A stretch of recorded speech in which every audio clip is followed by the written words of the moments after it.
going to be talking about our goals in life.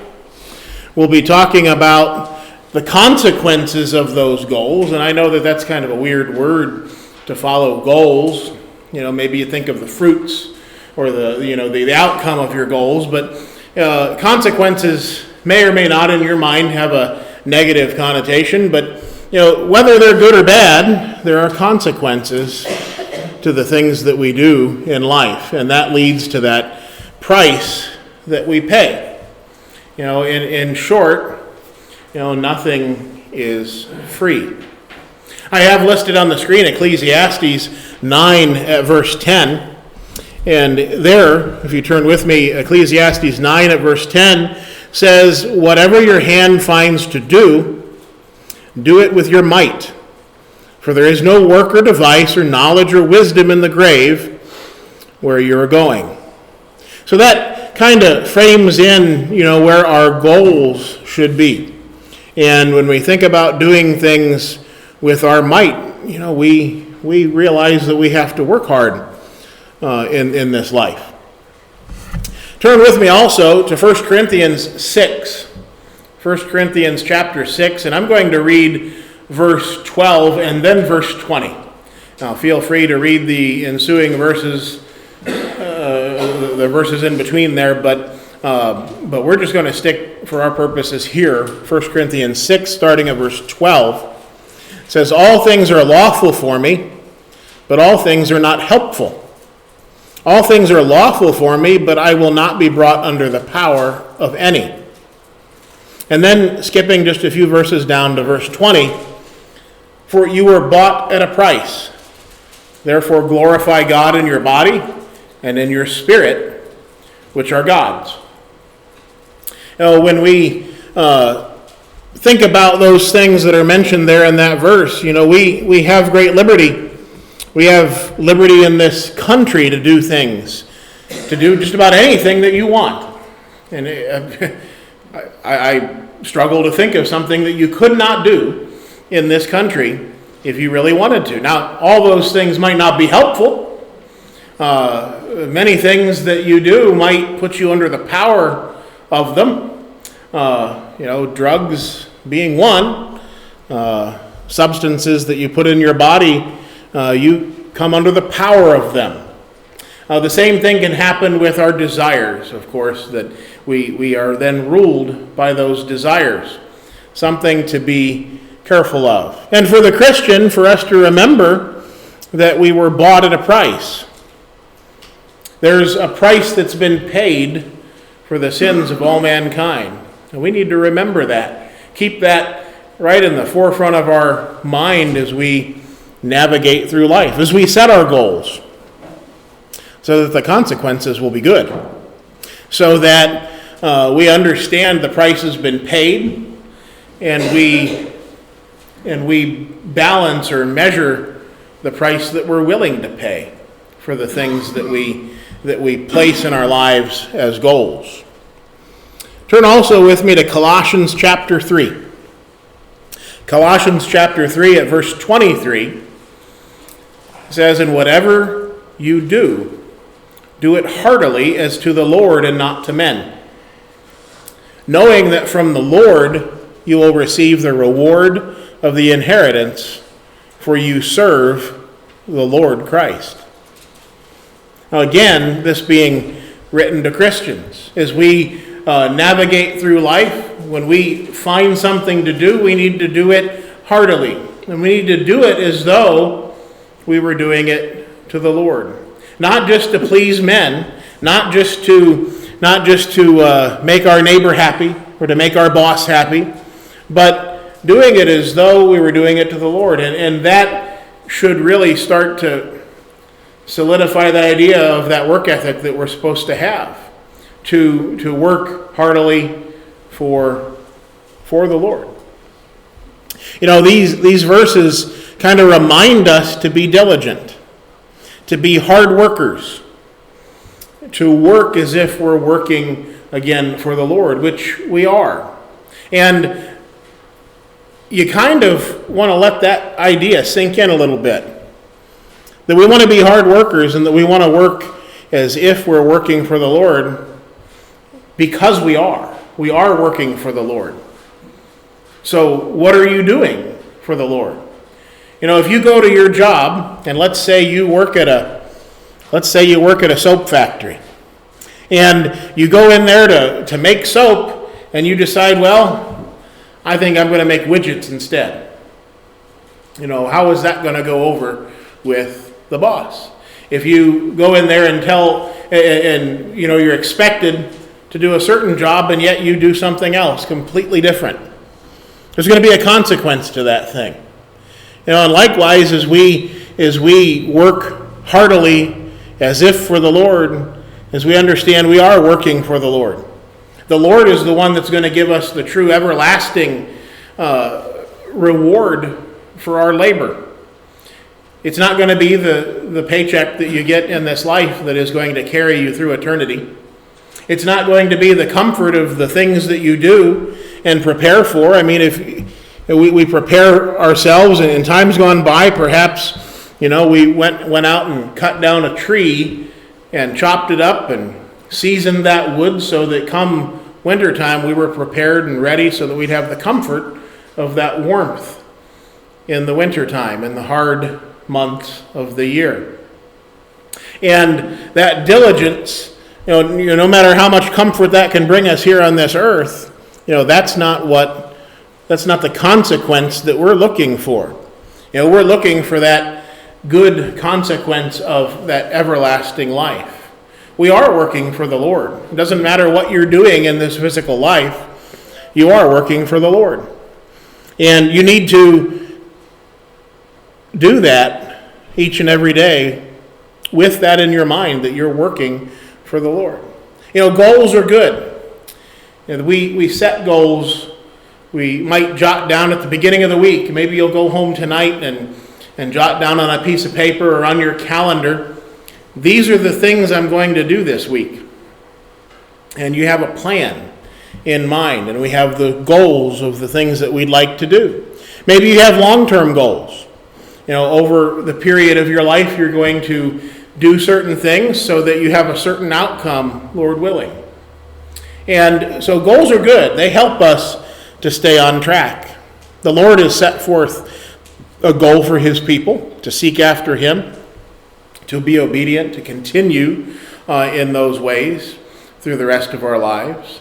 Those goals that we set, those goals that the Lord has set for his people, for that matter, they lead to choices.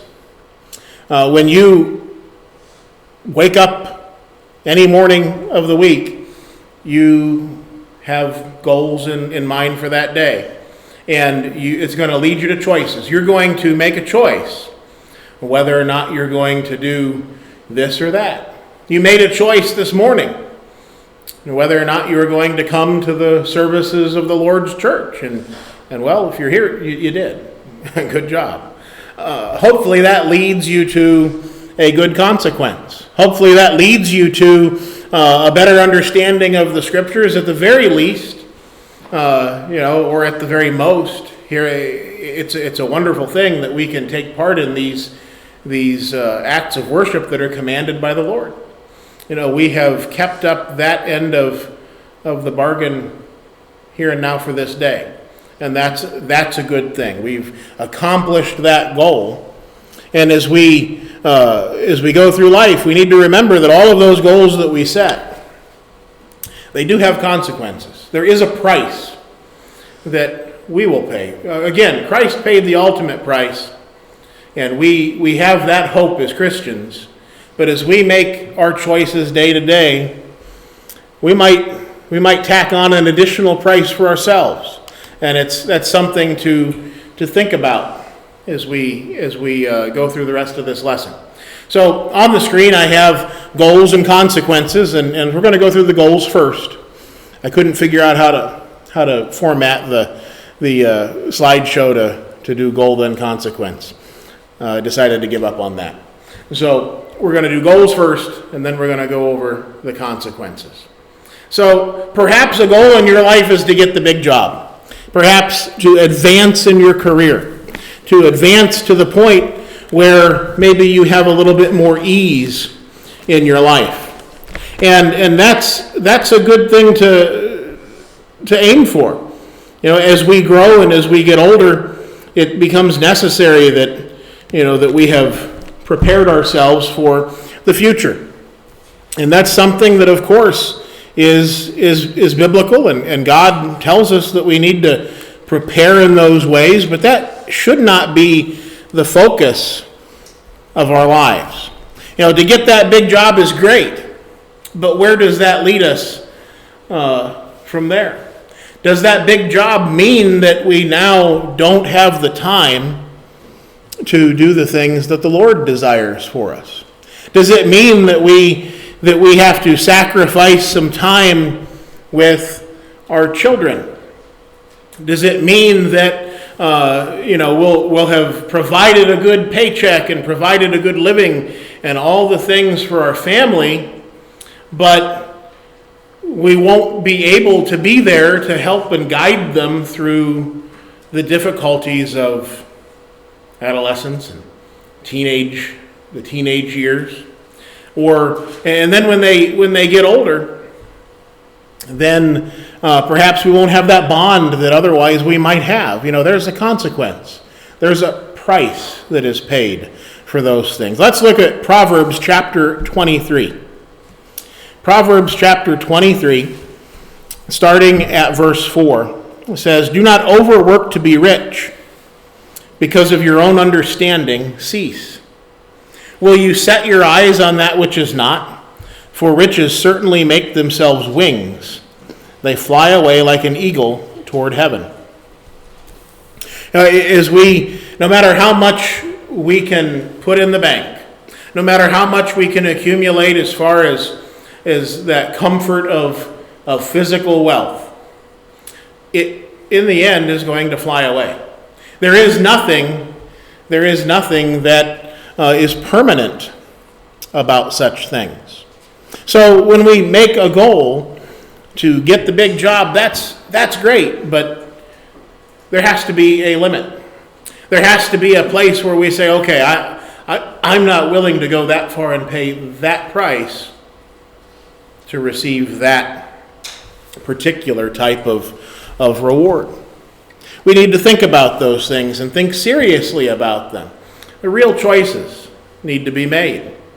We might have the goal simply in our minds to raise our children, get them out of the house. I've had conversations with my children, basically that go something like, "I love you and I'm glad that you're here, but you can't stay forever."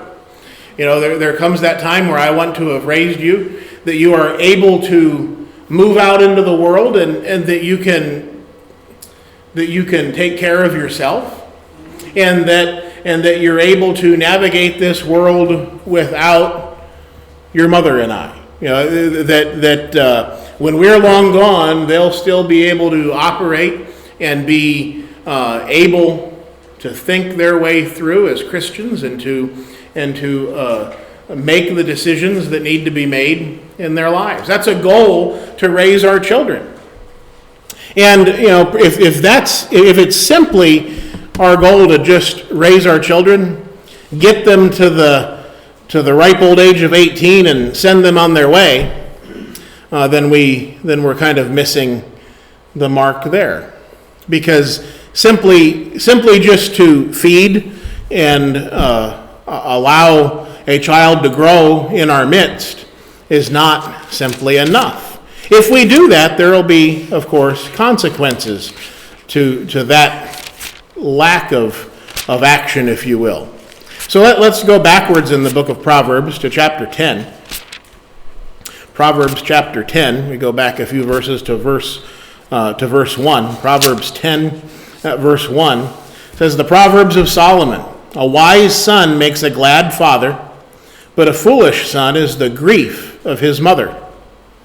And then as we go forward again to Proverbs 22, Proverbs 22 at verse 6, it says, "Train up a child in the way he should go, and when he is old, he will not depart from it." Now, as we think about that first proverb in chapter 10.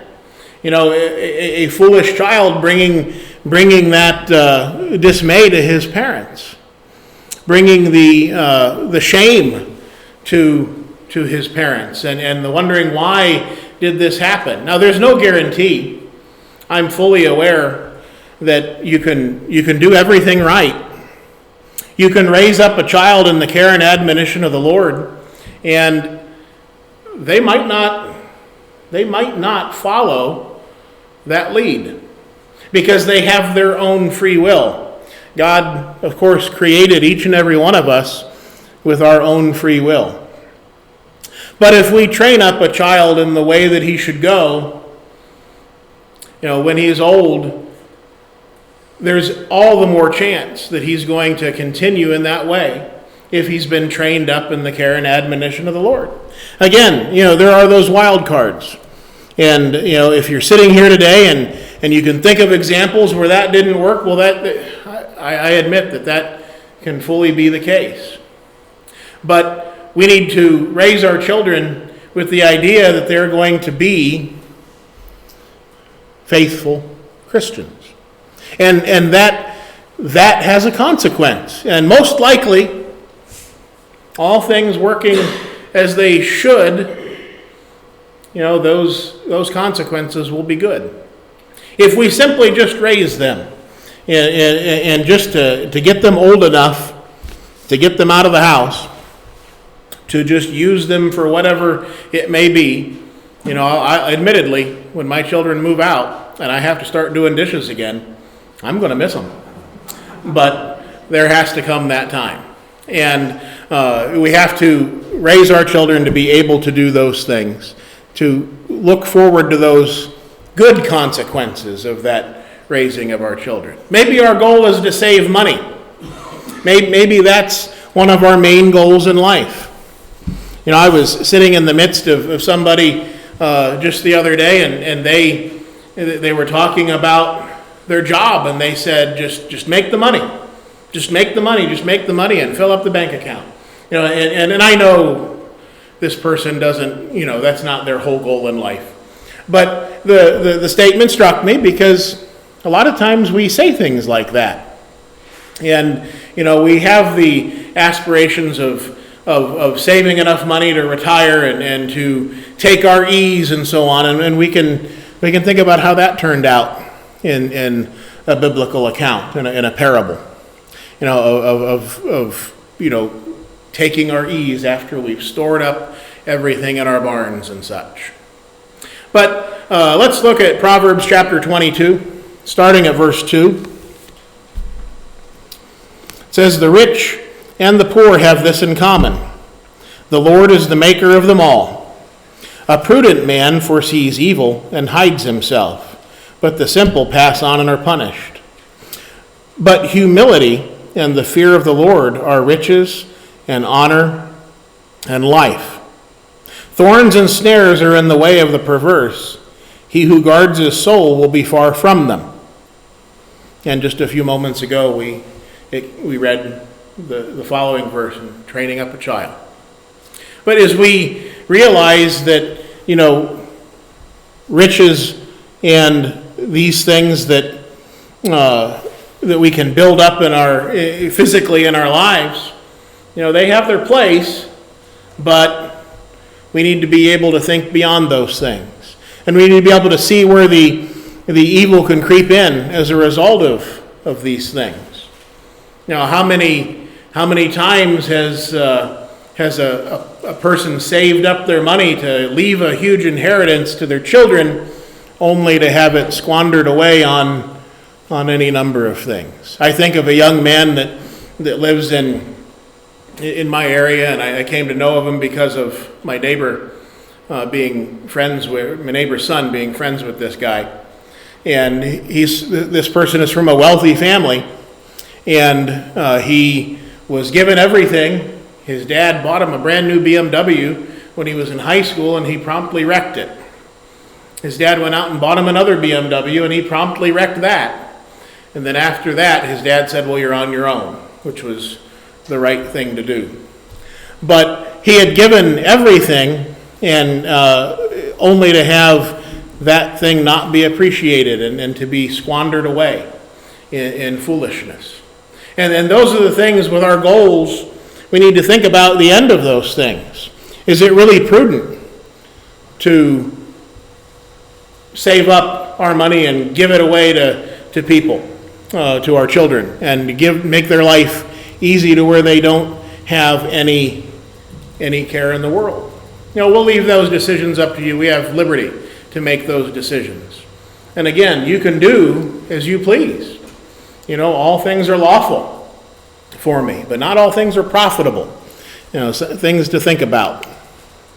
Maybe the goal is to buy the dream house or the car or the boat or you name it, whatever it may be. Maybe that's the goal in life. Well, let's turn over to the book of Matthew. Matthew chapter 6 at verse 21. Simply, for where your treasure is, there your heart will be also. And you can read the surrounding verses again on your own time, but for our purposes, that's enough. Where your treasure is, there your heart will be also. So it's good to have a goal. And there's nothing wrong with buying your dream house. There's nothing wrong with buying a nice car or a boat or you name it, whatever you can think of. But is that really where your treasure is? In many cases in the world, that is the case. But goals, again, have consequences. Maybe it's to get the trophy. I've mentioned to you before that I was not in sports as a child, but I was with my dad. We got into collector cars and so on, and we have some trophies that we got at car shows and so on. They're still in the, I think they're in the trunk of some of those cars, still there from all those years ago.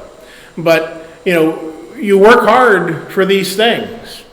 You polish your skills, or in our case, you polish the car until it's shiny enough to win. But what is the consequence of those things? I can remember that many of those trophies were won on Sunday mornings, because that's when the car show was. In fact, the biggest one that was more sought after was always on a Sunday morning. And so what's the consequence of that? We got the trophy. Let's turn to John chapter 12. John chapter 12, verse 42. It says, "Nevertheless, even among the rulers, many believed in him. But because of the Pharisees, they did not confess him, lest they should be put out of the synagogue. For they loved the praise of men more than the praise of God. Then Jesus cried out and said, 'He who believes in me believes not in me, but in him who sent me.'" As we think about why we do things, is it for the praise of men? Is it simply for the satisfaction of having done the thing? Is it for that shiny thing on the shelf? So you got the trophy, now what? What's the consequence of that? We'll talk about that a little bit further in a moment. Perhaps your goal is to receive a scholarship. And for young people, this may be the thing. That I'm going to work hard and I'm going to do this sport, or I'm going to make sure that I study this particular subject so well that I can pass a test and I can get perhaps some scholarship money for school. And there's nothing wrong with that. College is expensive. We had an opportunity to be on the campus of Kent State University recently with Anderson. And as I was asking people from the school there, what does a credit hour cost nowadays? Because it's been a while since I paid for one of those.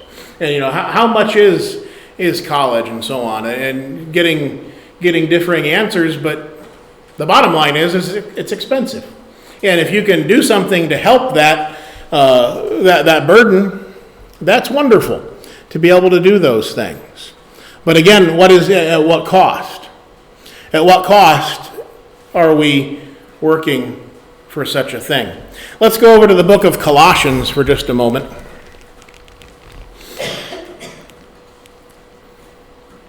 Colossians chapter 2, and at verse 8, it says, "Beware lest anyone cheat you through philosophy and empty deceit, according to the tradition of men, according to the basic principles of the world, and not according to Christ." I can't tell you how many young people I know that were faithful in the church and then went off to college and something changed. They were taken up with vain philosophies and taken up with things that can't be found within the Scriptures. So as we've looked at some of these goals, and I've kind of jumped the gun and talked a little bit about some of the consequences, let's go over and just go through a list of some of these consequences that we might expect. Now that we've looked at the Scriptures under each of these headings. So if you get the big job, you might have more money, and that might be good, but you might have less control over life. Because even though you might have more money and you look at that as freedom, sometimes you end up working harder to keep that money. You spend so much energy making sure that it stays there for your comfort that you're no longer comfortable anymore. That might be a consequence of that goal, which from the beginning of it all seemed like a good thing. You know, raising our children can bring us joy, and it can bring heartache. If you've been a parent for any amount of time, you've had both. You've had both come into play. In the end, as we raise our children in the care and admonition of the Lord, we hope for that joy. We realize that heartache can happen because, again, of sin and because of that child that you raised having their own free will. Maybe you've got a strong-willed child, and you can see how important it is to do everything you can to guide that will in the direction of the Lord. Again, maybe that goal of saving money. You know, there's the joy of using it well. There's something wonderful to the ability that happens when you have the ability to help somebody else, that you've done well enough that you're able to help another person. I've been on the receiving end of that, and I've had opportunities, thank the Lord, to be on the other end of that and being able to help others. There's a wonderful joy that can come from that. There's a joy of using that gift well. But then again, as we mentioned in the first bullet point here, that there's that fear of losing it. There's that fear of losing it that can consume us. And that can be the end result of one of those goals. Buying the dream house can give you great satisfaction, but it also is a liability. You have to fix the roof. You have to fix the plumbing. You have to keep things up. You have to replace the furnace. Now, I made it till yesterday. Was it yesterday or the day before? What day is today? It's Friday. So Friday, I made it till this last Friday before I turned the air conditioner on in my house. We had people coming over, and I decided it's time. And so I flipped the switch to turn the air conditioner on, and nothing happened. And then you get that sinking feeling. Well, oh no, now what does that mean? What do I have to do? And so I went downstairs and found the problem, and got it running. So big relief there. But owning that home is a liability. You have to now fix those things and keep those things going. Things will go wrong. That's one of the consequences, perhaps, of that particular goal. And I'm not saying it's bad, but it's just something to keep in mind. The bigger that dream is, the more liability you're likely to have later on down the line. That trophy that you got gave you a moment of glory, and that's perhaps a fond memory, a good thing. But in the end, what did getting that trophy get you? What is the price that was paid for that trophy? Did you work so hard to get that trophy on the shelf that you missed the services of the Lord's church? Did you work so hard to get that trophy on the shelf that, as a whole family perhaps working, because nobody does those things alone. It became a real thing to me when my kids were younger. They were into everything. They were into gymnastics and swimming and I can't even remember all the things. But it got to the point where I realized that for all these things, with 3 kids doing all these things, you're going to be zooming back and forth and all over the place to do all of these wonderful things that there's nothing wrong with doing, but still, you have to think about what is the end consequence of that. If we stay so busy getting the trophy, then we miss the whole point of raising our children in the care and admonition of the Lord. Do our children come with us to the services of the Lord's church just to be here because they have to? Or have we started to instill in them, have we been instilling in them throughout their life that this is something that needs to be done? Do they have that understanding and that feeling?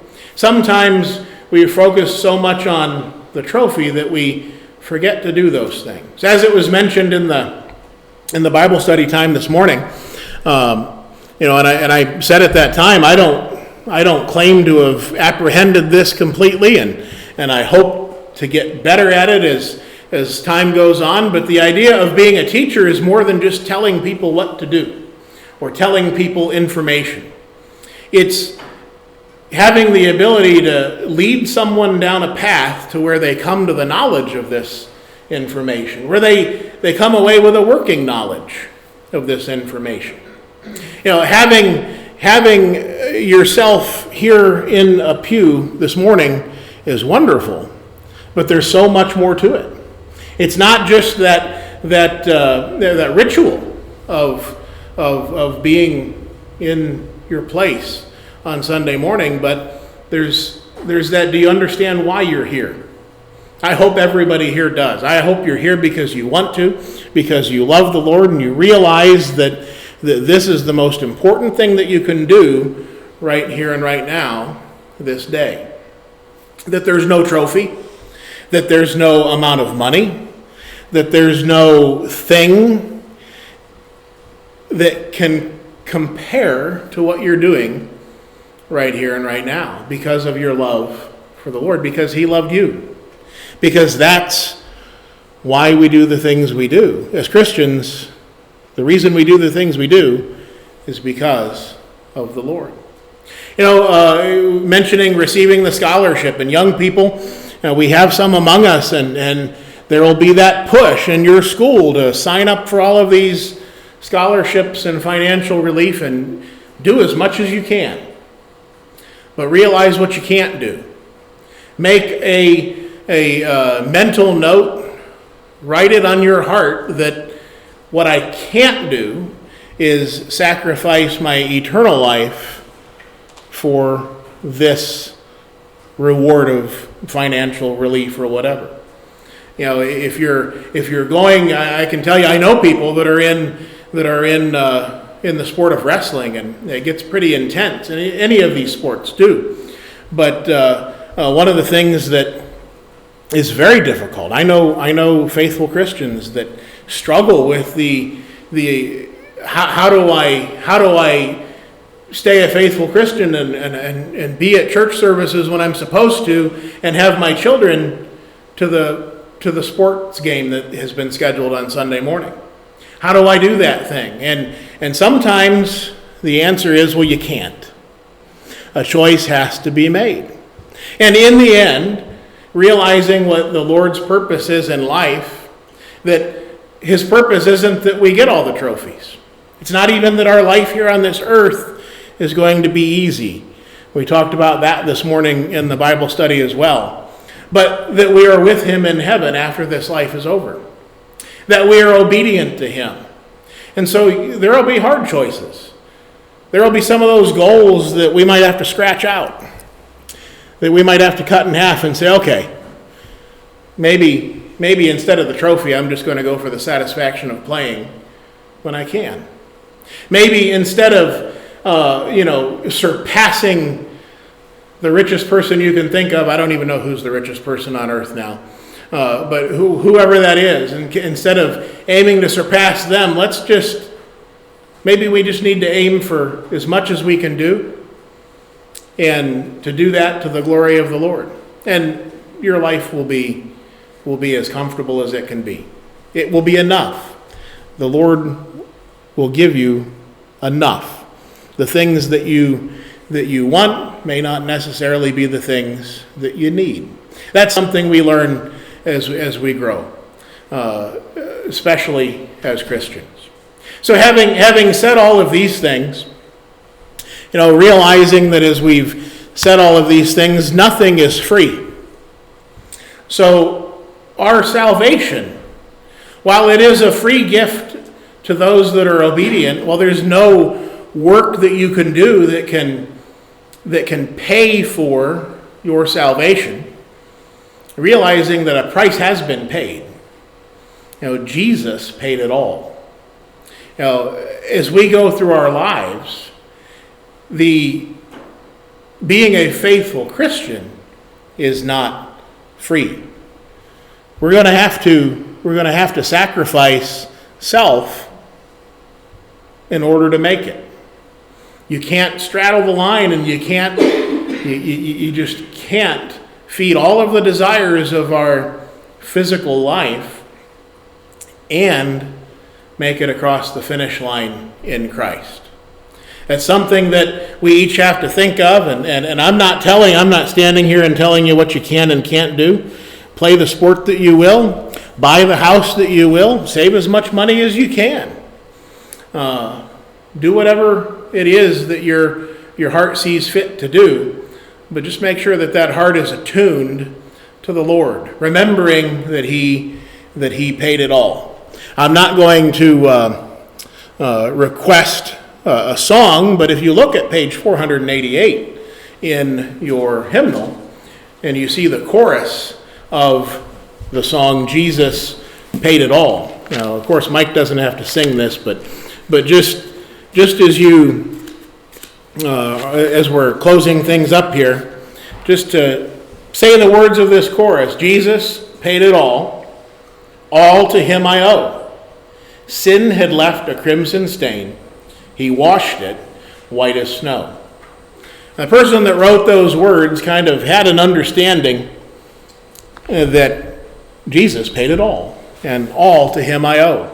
Whatever we do in our lives, we have to keep that at the forefront in our minds. We're going to end this lesson with a thought that we started this lesson with. In 1 Corinthians 7 at verse 23, we read, "You were bought at a price. Do not become slaves of men." And as we go through the rest of our lives, that should be our goal. To remember the price that was paid. That we should not put ourselves back into slavery. Not to be slaves of men, of sin, or anything else. But to be a slave of Christ. To be those that are working towards the goal of the Master. So as we end our lesson here this morning, I ask those that are among us here, have you put on Christ? Is it time to step forward and be buried in the waters of baptism? Because you know who Christ is. You have heard His word, and faith has been growing within you. And you understand who He is, and you're willing to say it out loud. You're willing to confess Him before men. You're willing to turn away from the sins that separate you from Christ. If you have that understanding and you have that desire, then why not be buried in the waters of baptism this day? If you've already done so and you find that you've gotten wrapped up in the goals of life and the consequences have turned out to be something that you wish were different, and you need the prayers of the saints to help you through a difficult time, you need to get back on track, we are ready as a family in Christ to help you, to be that shoulder to cry on, to be that ear to listen. Just give us the chance to do so. Whatever your need may be, if you need to put on Christ, if you need the prayers of the saints, please let it be known as we stand and sing.